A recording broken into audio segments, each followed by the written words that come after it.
Hello friends, आपका स्वागत है मेरे YouTube channel DC online biology में। आज एक बार हम फिर आए हैं आपके साथ एक बहुत ही इम्पोर्टेंट क्वेश्चन लेकर के। एक संकर संकरण से आप क्या समझते हैं? अगर आप बोर्ड परीक्षा की तैयारी कर रहे होंगे तो ये क्वेश्चन आपके सामने, आपकी नज़रों के सामने से होकर के गुजरा होगा। बहुत इंपॉर्टेंट क्वेश्चन है, हर बार बोर्ड परीक्षा में यहाँ से सवाल पूछे ही जाते हैं। तो आज हम बात करेंगे कि एक संकर संकरण क्या होता है। मेंडल साहब के प्रयोगों में से ये एक महत्वपूर्ण प्रयोग है, एक संकर संकरण। और ये 4 नंबर में, 2 नंबर में पूछा जाता है, ऑप्शन में भी आ जाता है। इसके कुछ रेशियो वगैरह पूछ लिया जाता है, लक्षण प्रारूप कितना आता है, या जीन प्रारूप पूछ लिया जाता है इसका। ठीक है, तो आज हम लोग कंप्लीट पूरा समझेंगे कि एक संकर संकरण या मोनोहाइब्रिड क्रॉस होता क्या है। चलो बात करते हैं। आप जानते होंगे कि आनुवांशिकता के जनक कहे जाते हैं ग्रेगर जॉन मेंडल, जिन्होंने मटर के पौधे के ऊपर अपना आनुवांशिकता वाला प्रयोग किया था।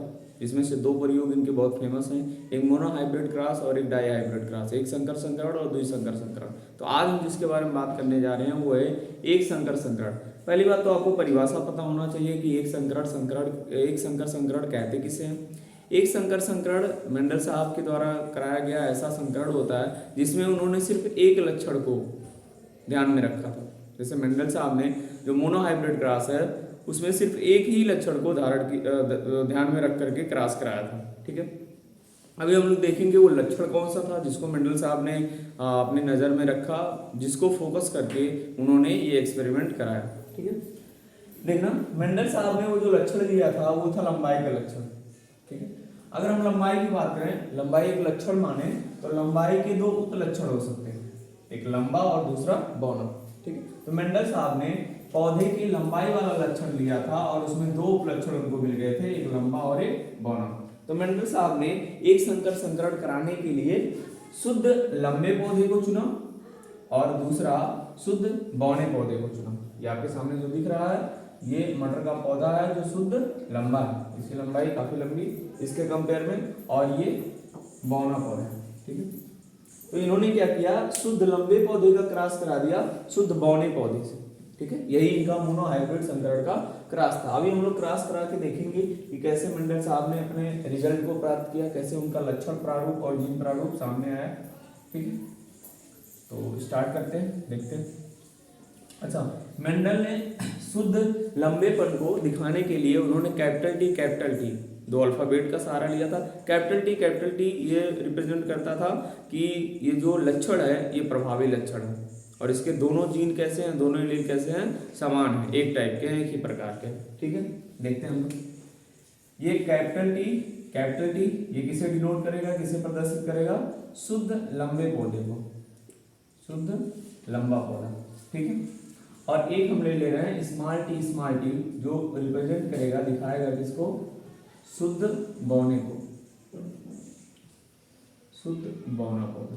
ठीक है, अब इसको चाहे तो फिगर के सहायता से भी हम दिखा सकते हैं, लेकिन उसमें टाइम लगेगा। ठीक है, वीडियो लंबी हो जाएगी, तो हम लोग ऐसे लेटर से ही काम चलाएंगे, अक्षरों से ही काम चलाएंगे। ठीक है, अभी आपको पता होना चाहिए कि लंबापन वाला इन दोनों लक्षणों में से कौन प्रभावी लक्षण है और कौन अप्रभावी लक्षण है। ये जो लंबापन वाला लक्षण है ये वास्तव में प्रभावी लक्षण होता है।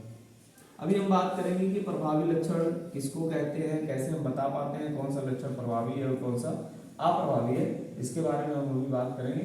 लेकिन अभी फिलहाल के लिए आपको पता होना चाहिए यहाँ पर जो लंबा वाला लक्षण है वो कैसा है, प्रभावी है, और जो बौना वाला लक्षण है वो कैसा है, अप्रभावी। चलो तो हम लोग क्लास स्टार्ट करते हैं। पहले आपने डेफिनेशन देख लिया कि जब कोई संकरण किसी एक लक्षण को ध्यान में रख के कोई क्रॉस कराया जाए, कोई संकरण कराया जाए, तो इस संकरण को क्या बोलेंगे, एक संकर संकरण का नाम देंगे। तो यहाँ पर हमने एक लक्षण लिया लंबाई वाला, जिसके 2 उपलक्षण हो गए, लंबा और बौना। ठीक है, हमने 2 पौधे को ले लिया है, एक कैसा है, शुद्ध लंबा है, एक शुद्ध बौना। अब इसमें से किसी को भी मेल और किसी को भी फीमेल माना जा सकता है, तो अपने सुविधा अनुसार किसी को भी मेल और फीमेल हम मान सकते हैं, कोई दिक्कत नहीं। ठीक है, आप जानते होंगे कि अगर यहाँ पे कैपिटल टी की बात करें तो इसको हम अगर ये मान लें कि पौधा जो था उसके जो गुणसूत्र थे वो जोड़े में थे, तो इसको एक जोड़ा मान लिया जाए, कपल। ठीक है, मान लिया जाए। तो जो अर्धसूत्री विभाजन होता है, जब युग्मक का निर्माण होता है, जब गैमेट बनता है, तो वहां पर ये जो गुणसूत्र होते हैं ये आधे आधे हो जाते हैं। सही बात, ठीक है, आधे आधे हो जाएंगे। तो युग्मक दौरान युग्मक निर्माण के दौरान ये क्या होंगे, सेपरेट हो जाएंगे, दोनों अलग अलग हो जाएंगे। ये कैपिटल टी, इधर ये कैपिटल टी। कब? युग्मक जनन के दौरान। यहाँ पे हम चाहे तो लिख सकते हैं युग्मक जनन,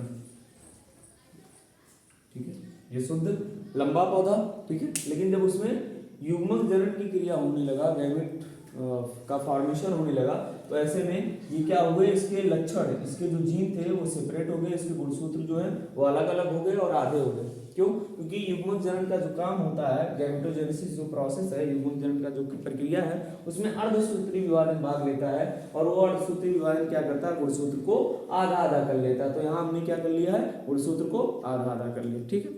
अभी हम बात करेंगे यहाँ पर जो बौना वाला पौधा था उसके अंदर भी यही काम चलेगा, युग्मक जनन का काम चलेगा, और वो भी क्या करेगा, अपने गुणसूत्र को हाफ हाफ कर लेगा, ठीक है। यहाँ आप देख सकते हैं। अब इसमें से अगर आप मानते हैं कि ये मेल है तो इसे परागकण का नाम दे सकते हैं और इसे अंडकोशिका का नाम दे सकते हैं। अब यहाँ का ये जो युग्मक है ये स्वतंत्र है, ये इसके साथ भी जा सकता है या ये इसके साथ भी जा सकता है, स्वतंत्र, बड़े आराम से इसके साथ भी जा सकता है या इसके साथ। अगर मान लिया जाए कि ये कैपिटल टी इस स्मॉल टी के साथ जा रहा है तो ये क्या बना सकता है, ये बनाएगा कैपिटल टी और स्मॉल टी, ठीक है। या ये वाला इसके साथ जा रहा है तो भी क्या बनाएगा, कैपिटल टी और स्मॉल टी, ठीक है। ये तो एक युग्मक की बात करी हमने कि दोनों के साथ जा सकता है, किसी के साथ भी जोड़ा बना सकता है, पेयर बना सकता है। अभी हम बात करेंगे इसके बारे में, ये इसके साथ फ्री है, स्वतंत्र है, आराम से जा सकता है इसके साथ, तो ये क्या बनाएगा, कैपिटल टी और स्मॉल टी, ठीक है, कैपिटल टी और स्मॉल टी। या ये स्वतंत्र रूप से इसके साथ जा सकता है और क्या बनाएगा, कैपिटल टी स्मॉल टी, ठीक है। अब यहाँ पर जो हमने पौधे लिए थे शुद्ध लंबा और शुद्ध बौना, तो यहाँ पर ये क्या थे, पिता स्वरूप थे। इन संतानों की जो संतानें उत्पन्न हो रही हैं इनके ये पिता थे, जनक थे, तो इसे पेरेंट का नाम दे सकते हैं, कह सकते हैं, पेरेंट कह सकते हैं, ठीक है। तो क्योंकि पहले पेरेंट है इसीलिए इसे P1 भी बोला जाता है, या हम इसी को कह सकते हैं जनक पीढ़ी फर्स्ट, ठीक है। ये जनक है और पहला है, फर्स्ट है, तो P1 इसे बोल सकते हैं। और ये जो नीचे ये जो बने हुए हैं ये सब क्या है, संतानें, ठीक है। और संतानें भी कौन सी हैं, पहली वाली।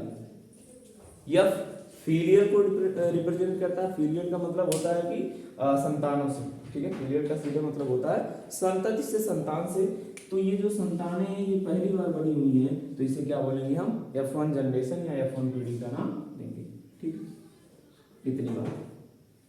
तो मेंडल साहब ने जब शुद्ध लंबे और शुद्ध बौने पौधे का क्रॉस कराना शुरू किया तो गैमेट निर्माण के दौरान गैमेट बन गए, यहाँ इसके गैमेट तैयार हो गए, फिर निषेचन क्रिया के फलस्वरूप ये F1 पीढ़ी में संतानें बन गई। अब अगर मान लिया जाए कि 4 संतानें प्रोड्यूस हो रही है, 4 संतानें बन रही हैं, तो उसमें से प्रत्येक संतान कैसी होगी, ठीक है। अब देखना है यहाँ पर कैपिटल टी और स्मॉल टी। आपको ये बात ध्यान में रखना होगा कि जब ये कैपिटल टी था तो शुद्ध था, लेकिन यहाँ पर क्या है, कैपिटल टी और स्मॉल टी है, तो ये कैसा होगा, अशुद्ध होगा। लेकिन अब ये पौधा लंबा होगा कि बौना होगा ये कैसे पता चलेगा, ये पता चलेगा कि लक्षण कौन सा कैसा था। तो यहाँ पर देखिए लक्षण कैसा था, ये प्रभावी था, लंबापन वाला कैसा था, प्रभावी लक्षण था। अब यहाँ पर जो स्मॉल टी है वो तो अपनी बात कहना चाहेगा कि हम बौना बना दे, लेकिन ये जो बड़ा वाला है उसको बोलने नहीं देगा, उसका गला दबा देगा कि तुम नहीं बोल सकते हो, उसको सप्रेस कर देगा, उसके प्रभाव को कम कर देगा, दबा देगा, ठीक है। तो इस प्रकार ये बौना कहेगा तो कि हमको बौना बनना है, लेकिन ये बड़ा वाला जो कि प्रभावी लक्षण है वो इसको बोलने नहीं देगा और अपना प्रभाव दिखाएगा। और यहाँ पर बनने वाला पौधा कैसा बनेगा, लंबा बनेगा, पौधा कैसा बन जाएगा, लंबा। तो यहाँ पे हम लंबा पौधा बना देते हैं, ठीक है। ये पौधा कैसा बनेगा, लंबा। और यहाँ पर भी वही बात है, ये भी पौधा कैसा बनेगा, लंबा। लेकिन हम कहें क्या ये शुद्ध लंबा बनेगा, नहीं, ये शुद्ध लंबा नहीं बनेगा, बल्कि कैसा बनेगा, संकर लंबा, ठीक है। ये संकर और शुद्ध की जो बात कर रहे हैं ये जीन प्रारूप में देखा जाता है, लक्षण प्रारूप में नहीं देखा जा रहा है, ठीक है। अब लक्षण प्रारूप और जीन प्रारूप क्या होता है, लक्षण प्रारूप कहने का तात्पर्य होता है जो लक्षण हमको बाहर से प्रदर्शित हो जाते हैं, ठीक है। अगर हम सिर्फ उन्हीं को देख रहे हैं, उन्हीं को ऑब्जर्व कर रहे हैं तो इसे लक्षण प्रारूप का नाम देते हैं। और जब हम उसके अंदर के जीन को देखते हैं कि जीन कैसा इसमें पाया जा रहा है, कैपिटल टी है, स्मॉल टी है, स्मॉल टी है, ठीक है, इसके बारे में अगर हम बात करते हैं तो इसे जीन प्रारूप का नाम देते हैं। अर्थात जो ऊपर से लक्षण दिखाई देते हैं उसे लक्षण प्रारूप, और जो जीन मतलब काफ़ी अंदर गहराई में जाने के बाद जब हम टटोलते हैं, पहचानते हैं कि कौन सा जीन है, क्या समजात जीन है कि विषमजात जीन है, ठीक है, फिर हम कोई लक्षण बताते हैं तो इसे कहते हैं जीन प्रारूप। अच्छी बात, चलते हैं आगे, ठीक है। तो यहाँ पर सभी पौधे कैसे तैयार हो जाएंगे, कैपिटल टी स्मॉल टी, अर्थात सभी पौधे कैसे होंगे, संकर लंबे। ये जो संकर लंबा हम नाम दे रहे हैं, पौधे बिल्कुल उसी लंबाई के होंगे जैसे उसके जनक थे, जैसा उनका जनक था उसी लंबाई के ये पौधे सब तैयार होंगे, ठीक है, संकर लंबे। अब हमको क्या करना है, या हम कहें कि मेंडल साहब ने फिर क्या किया, इनको F1 पीढ़ी में सभी पौधे ऐसे मिले संकर लंबे वाले, ये भी संकर लंबा, ये भी संकर लंबा, ये भी संकर लंबा और ये भी संकर लंबा। फिर मेंडल साहब ने क्या किया अपने मोनोहाइब्रिड क्रॉस में कि इस जो कैपिटल टी स्मॉल टी बना होगा, संकर लंबा बना होगा, इसी का सेल्फिंग करा दिया उन्होंने। सेल्फिंग कहने का तात्पर्य है कि स्वपरागण करा दिया। इसी कैपिटल टी स्मॉल टी को एक को मेल और एक को फीमेल मान करके फिर से उन्होंने क्रॉस करा दिया, ठीक है, कैपिटल टी और स्मॉल टी। अब बताएं ये जो दो पौधे हैं ये कैसे होंगे, P1 या P2, बिल्कुल आप समझ रहे होंगे ये क्या होंगे, P2, पेरेंट 2। पहले को हमने दिया था तो वो जनक पहले थे, ये जनक दूसरे हैं, तो इसे P2 का नाम देंगे, ठीक है। आगे चलते हैं, ये आपका P2 हो गया। अभी फिर वही काम करेंगे जो आप पिछली बार किए थे, इसका फिर युग्मक जनन का काम कराएंगे, गैमेट बनाएंगे, ठीक है। यहाँ पे जब गैमेट बनाएंगे तो एक बनेगा कैपिटल टी और दूसरा कैसा बनेगा, स्मॉल टी, ठीक। यहाँ भी वही काम होगा, एक क्या बनेगा कैपिटल टी और दूसरा क्या बनेगा स्मॉल टी, ठीक। अब क्रॉस करा लेते हैं, ठीक है। अब क्या करेंगे, हम क्रॉस कराएंगे। ये स्वतंत्र रूप से इसके साथ जा सकता है, कैपिटल टी और स्मॉल टी बना सकता है, ये इसके साथ जा सकता है स्वतंत्र रूप से, ये भी क्या बनाएगा, कैपिटल टी और स्मॉल टी बनाएगा। हाँ देखना यहाँ पे एक मिस्टेक हो रही है, ये जब इसके साथ जाएगा तो कैपिटल टी और कैपिटल टी, तो एक कैपिटल टी और कैपिटल टी बनाएगा, ठीक है। यहाँ पर कैपिटल टी स्मॉल टी के साथ जाएगा तो ये कैपिटल टी और स्मॉल टी बनाएगा। फिर अगली बार हम इसको इसके साथ स्वतंत्र रूप से ले जा सकते हैं, ये बनाएगा कैपिटल टी और स्मॉल टी। अब आप सोच रहे होंगे कि सर यहाँ पर स्मॉल टी जा रहा है कैपिटल टी के साथ, तो बनना चाहिए स्मॉल टी और कैपिटल टी, तो आपने कैपिटल को आगे क्यों कर दिया, स्मॉल को पीछे क्यों कर दिया। ये मेंडल साहब ने ऐसा किया था क्योंकि इनको क्या लगता था कि जो प्रभावी लक्षण है उसको पहले रखा जाए और जो अप्रभावी है उसे बाद में रखा जाए। तो बिल्कुल उसी पैटर्न पे हम भी चलते हैं, कैपिटल टी और स्मॉल टी, जो प्रभावी है उसे पहले रख दिया गया और जो अप्रभावी है उसे बाद में रखा गया, ठीक। आगे चलते हैं, फिर स्मॉल टी वाला ये जो है ये युग्मक इसके साथ फ्यूज कर सकता है, तो ये बनाएगा स्मॉल टी और स्मॉल टी, ठीक है।